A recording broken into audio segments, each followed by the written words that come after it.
SAS Forged in Hell is the new book by Damien Lewis. In the summer of 1943, the largest invasion fleet ever assembled sailed for fortress Europe, aiming to bulldoze its way onto the Nazi shores. At the vanguard went a few hundred elite forces soldiers, with a Royal Navy warship carrying them, bearing the iconic winged dagger emblem on its prow.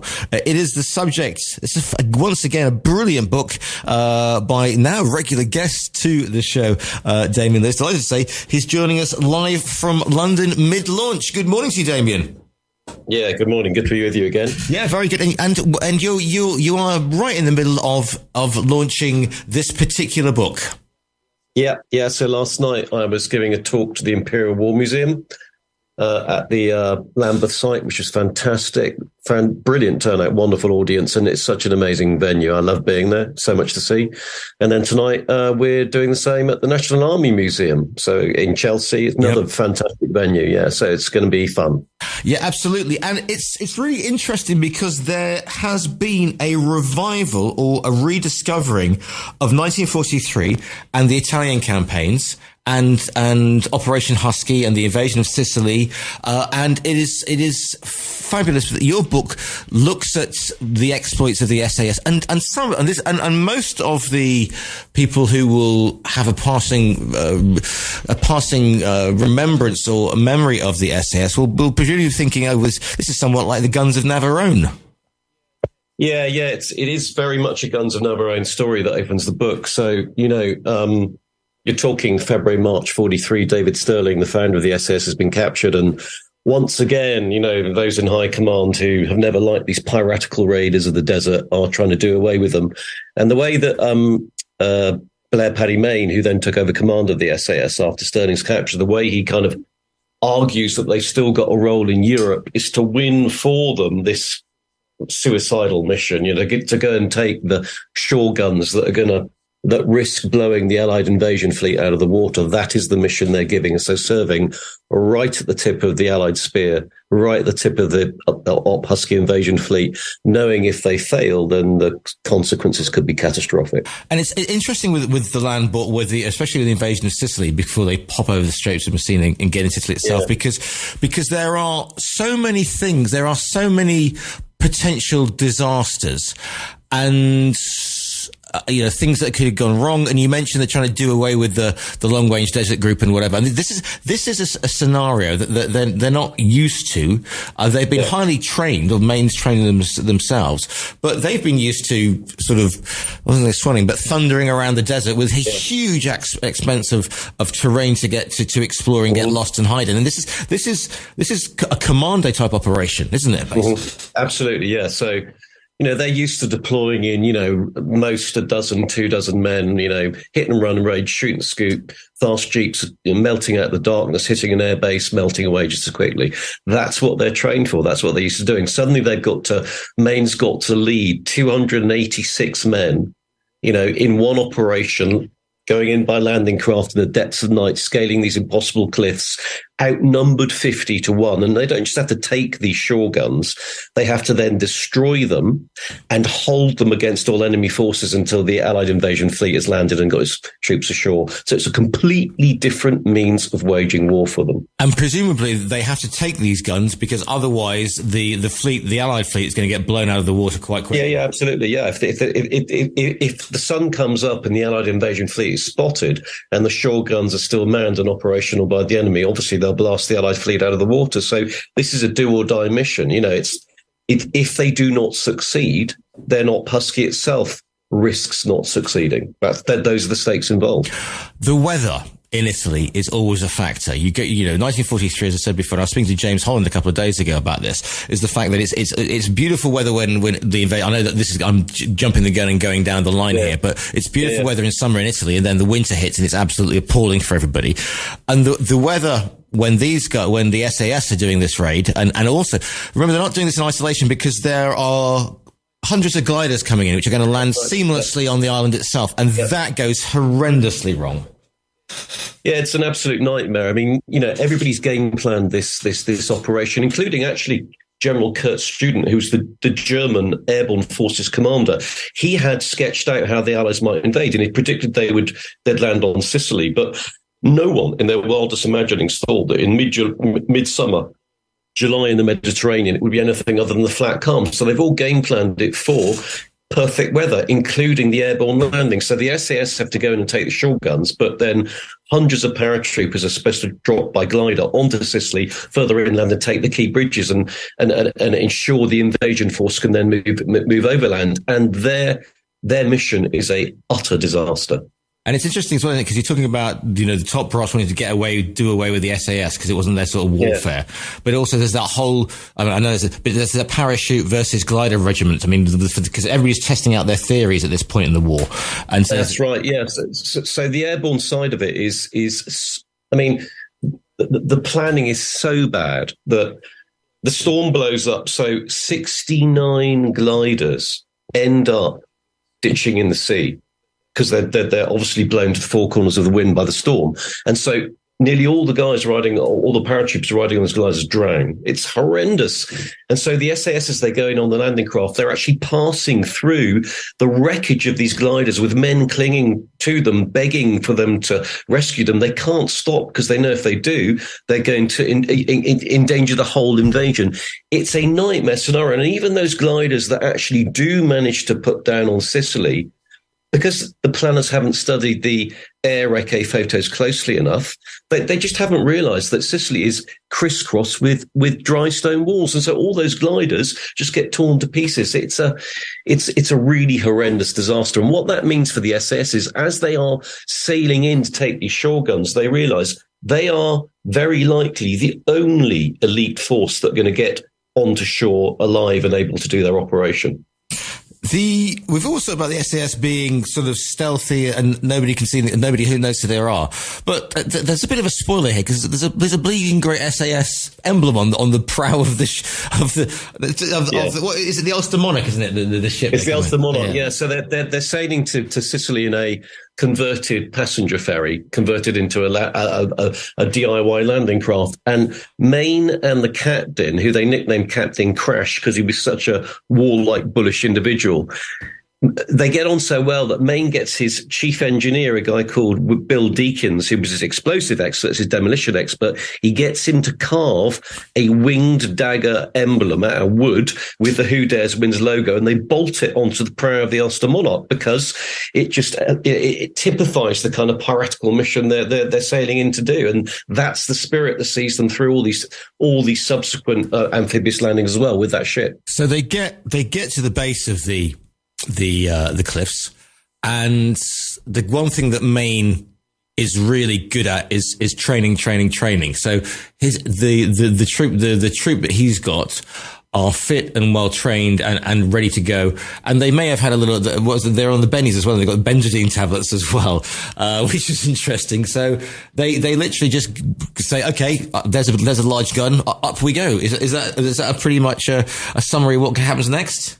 Yeah. They're landing in the depths of night. The weather conditions are so bad. Get this, because this is in a sense the weather's a blessing and a curse, right? So they've lost some guys already to the terrible weather conditions, but when they scale the cliffs and they unleash their firepower, and Maine orders his men to go in with fixed bayonets, because he wants to strike the fear of God into the enemy because they're so late. They've got to get it done so quickly. And what happens is, when the Italian battery commander realizes that this is a ground assault, it's not an RAF air raid, he calls his German counterpart in the next base and says, come and reinforce us. We're getting attacked on the ground. And the German officer refuses because he says there's no way Allied forces can have landed in such a storm. You must be imagining it. And so the storm actually, on one level, plays to the SAS's advantage. And what are they? Because they're going. Obviously, they are SAS. They don't have a lot of kit. They don't have a lot of backup. They certainly don't have. They don't have artillery or anything like that. But they've got these. Is it mortars they're carrying or something that makes them look like giant tortoises or something? You remarked. Yeah, I mean they're laden down with these impossible loads. They're actually climbing impossible cliffs, but carrying with them a mortar, right? An 81 millimeter mortar. It's equivalent size, 81 millimeter mortar with schools of mortar rounds, because that's, these gun emplacements are encased in so much concrete. The RAF has been unable to destroy them from the air. So you need firepower, but that's what they climb the cliffs with. And actually the opening salvo of the attack is a mortar round, and they fire it, and it happens to land in the gun's ammunition store, the first shot, and blows the gun emplacements to hell. And that's what sets the Italian commander to thinking, this is not an RAF raid. This is a bunch of lunatic British raiders, at our gates, and I better call for reinforcements. I mean, isn't it? Is that, don't give me a good general, give me a lucky general. But for the first mortar round to land there, baboom. Yeah. That's a stunning shot. Intensive training paying off. That's what this boils down to. The fact they could get ashore, not be seen, scale those cliffs, put the first shot like that bang on target. That is the months and months of intensive training that Maine put its men through paying off. Just a quick one here, because we're talking about the Italian troops who are defending, and there's an awful lot of things said about the Italians and and about their unwillingness to fight. But they have been historically given a rough ride. They didn't really want it be in this war. They knew that they knew what was coming. The Germans, their allies, regard them as second class citizens completely. They would rather be home. They weren't motivated. So when this bayonet charge of these madmen arrives, you can quite easily see why the majority of them just go, right, fine, that's it, I'm down, I'm done. That's exactly what Maine banked upon. I mean, he was brilliant at understanding human psyche, both his own men and the enemy, one of his greatest traits. And he realized, if we go in, it's a pre-First World War tactic, the bayonet charge, but because they're so late and the time's so running against them, he just says, fix bayonets, we charge.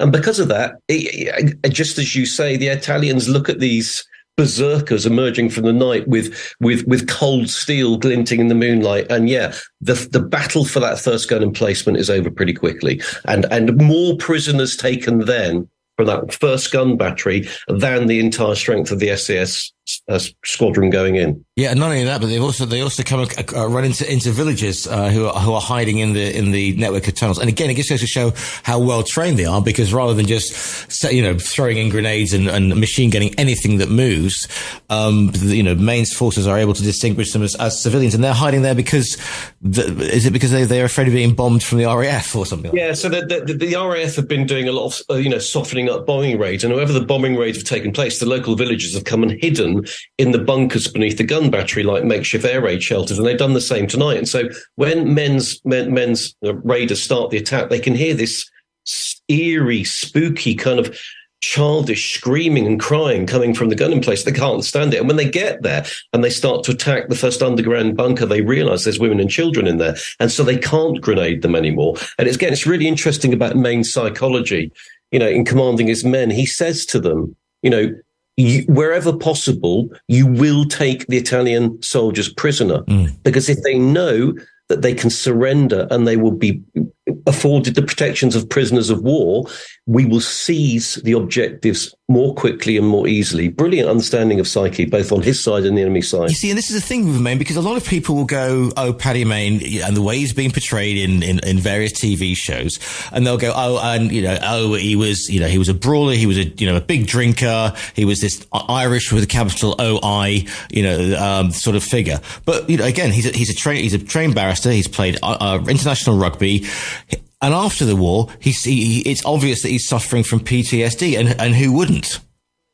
Plagued by it. I mean, I had this manuscript and the one before, SS Brothers in Arms, both of which are Maine's story, at Maine and his band of warriors. I had them both read by Ross Townsend, who's a foremost UK expert on PTSD. Okay. She's a consultant with PTSD Resolution, the charity. And she said, really fascinating, she said, one of these raids, one of these missions, going weeks behind enemy lines, seeing your closest friends getting killed and injured, having to do these terrible things to the enemy would be enough to give you trauma.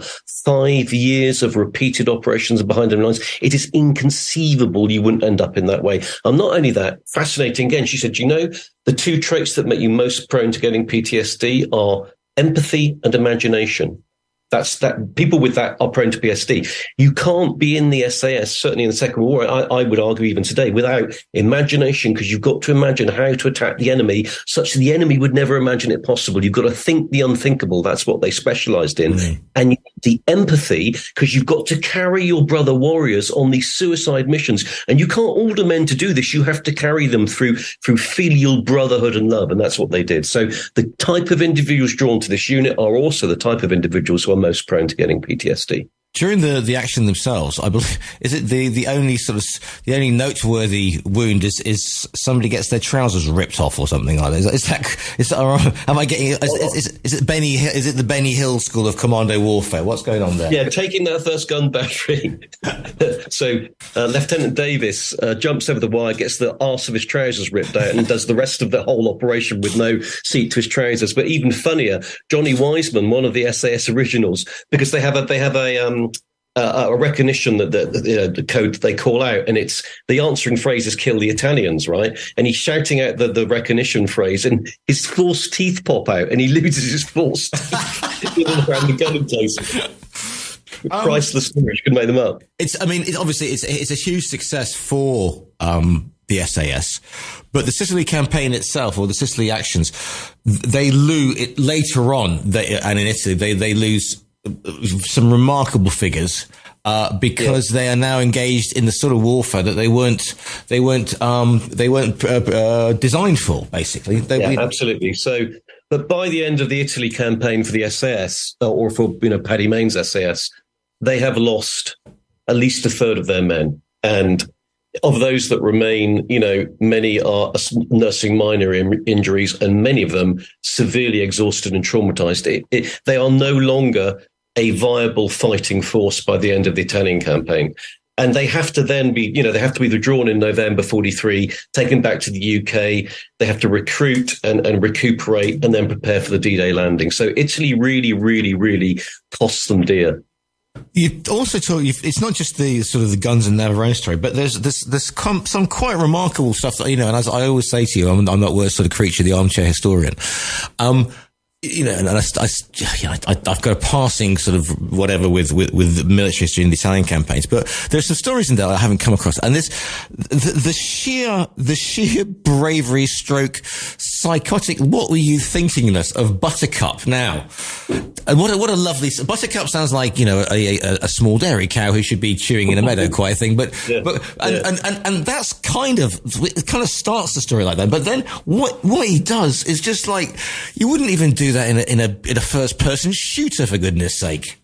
No. So Buttercup Joe is this amazing figure. His real name is obviously not Buttercup Joe. He's nicknamed that because it's a English folk song from 100 odd years ago about a rural chap, and it's a funny folk song. And so he's nicknamed that in the unit, and he adopts it as his theme tune. When they have these SAS sing songs, he sings that one.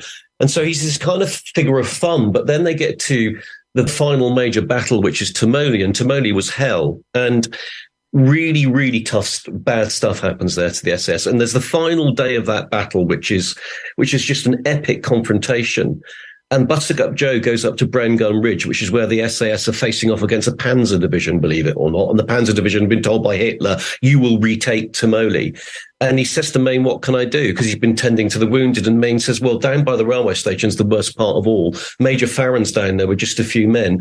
Can you go down and see what you can do? And he goes down there and he thinks, well, I've got to give fire cover with my Bren gun. And the only position from which I can do so is atop that massive 500-gallon fuel tank. So he climbs on top of a fuel tank in the middle of the railway station and starts putting down covering fire from his Bren gun for the whole of that morning's battle, knowing that one tracer round into that tank and he gets fried alive. And for that, Buttercup Joe's written up for a military cross by Paddy Mayne, and he's duly awarded it. So, lots and lots of decorations falling out of Italy. And as you say, all of it for kind of insane, unbelievable sacrifice and bravery, which you can only get people to do when you forge that marvelous, amazing, unsurpassed esprit de corps that they had. I mean, we've talked before, Damien, haven't we, about the SAS, and you think, and also the Second World War and what happened. And I think now, because we're at an interesting point for a historian or somebody who's writing about this, because there are very few now remaining because of the passage of time. But it's important to get those memories or while we still can. But at the same time, there is now a generation. We grew up with our grandfathers or our fathers being in the Second World War. But there's now a generation where this is great granddad or great great grand. So it's removed. So they didn't have action men. They didn't have Commando comics to start them going when they were 12. So this is all new to them, and maybe they're coming at it from a rogue hero's point of view. But we're able to. There's such a deep mine of information that still comes out of the Second World War because it was, everything, everywhere, all at once, doesn't it? Absolutely, yeah. So it's crucial that we get these stories out, and there are very few veterans left. But I did manage to interview, and he features right at the start of the book. One of the two last surviving veterans of one SAS from World War II, a chap called Alec Borry, and I interviewed him in February, and sadly he passed away just a few months ago. So that's the last interview anyone has ever done with Alec Borry, and that was really revelatory because his son was there, Ed, for some of the time that I was interviewing his father, and obviously his father was in his late 90s, and his son said, "Gosh, there's things he told you today that I just had never heard before." Like he spoke about Paddy Mayne and the reverence the men had for that figure. He said, and actually it was a fantastic experience because I got a portrait painted of Mayne. We got a print made, we framed it, and we got it hung above Alec, because he's bedbound, above Alec Borry's bed. And he said to us, "This is fantastic because I have my old commanding officer watching over me in my dying days." Absolutely, what a moment! Yeah, absolutely. And it just goes again. With the greatest respect, forget Sterling. I mean, Paddy Mayne was the life. He was the living, breathing heart of SAS, wasn't he? Really. Yeah, by war's end, he'd soldiered with them since the beginning to the end and all the way through, and always leading from the front. You look at every single one of those missions in Italy, he's there, the first person off the landing craft. I mean, he's a major commanding 280 men. He can just stay in the rear giving orders. Never. He's leading from the front, and that goes back to the esprit de corps and why these men would, as Alec Borry said, we would have followed Paddy Mayne into hell because we knew he would be at the front of us, and we knew if one person had a chance of bringing us out of hell alive, it was Paddy Mayne. Just wonderful stuff. I mean, the thing is, David, I mean, this we've written about this, we talked about this, you've written about this, and here you are, and it must be extremely gratifying that the fact that you're doing this Imperial War Museum last night, the Army Museum, National Army Museum today down in Chelsea, and there is so much respect, and people want to find out more about this, and because there's an interest in this, but there should be, rightly. Yeah, it's fabulous. I mean, I had two ladies come up to me last night, right? And one was an elderly lady, but one was probably in her early 20s, and they both had strong Northern Irish accents, and they said, "Paddy Mayne has always been our hero. It's just fantastic to see the fact that he was not a mad, drunken Irishman. It's such an easy trope. It's so good to see the real Paddy Mayne coming to the fore." And that to me, that says it all. That's enough. Yeah, and again, any of those extraordinary men in SAS, they aren't the Rambo types or the whatever. They're all intelligent. Yeah. They're not muscle Marys. They're all very intelligent, empathetic human beings because they need to go through those circumstances. You've got it in one, absolutely. What's up next, Damien? Apart from tonight, is there going to be are you going to go on and talk about fly fishing in the north of Scotland for a bit? There's got to be the third book in this series because I've got to take these guys through to the end of the war. So I've got to write that at some stage. So, I need a break. That's what I need. I need a break. I'll come and visit you in Spain. How's that? Yeah, I think we could do that, and I could show you some of the rat lines running through my bear. That'll get you going on a search. Presumably, if you're doing up to the end of the war, that's running around 1945, heading towards Germany. Yeah, absolutely. Pushing to the fatherland. Yeah. All right then. Well, if you want to come over for some rest and relax, rest and recreation, give me a shout and you can come on this. But this book is called SAS Forged in Hell. Congratulations again, as you can tell. Thank you. Looking forward to. I've read the first couple of pages that your excellent PR sent me, and it looks absolutely brilliant as always. 50 to 1 outnumbered. I mean, this goes to show, doesn't it? It's insane odds. On paper, it was a suicide mission. The fact they pulled it off so spectacularly successfully, their commander, General Dempsey, says to them afterwards, and this is a highly experienced World War II decorated veteran, he says to them afterwards, or he says to Maine, that was a brilliant operation, brilliantly executed. Highest praise. The book is called SAS Forged in Hell. It's by Damien Lewis, who's speaking today. Damien, we know that you're on the socials, but just let everybody know where they can go to find you on the internet. Yeah, so my website is just damienlewis.com. I'm on Twitter at author D. Lewis, and then Facebook is Damien Lewis Writer. So yeah, just find me on those. The book is called SAS Forged in Hell. You'll be able to download it as well as a virtual download from our own virtual bookstore. Once again, Damien, have a fabulous night tonight at the National Art Museum in Chelsea. Thank you, appreciate it. And we'll speak to you very, very soon indeed. Damien, thank you so much for your time today. Thank you.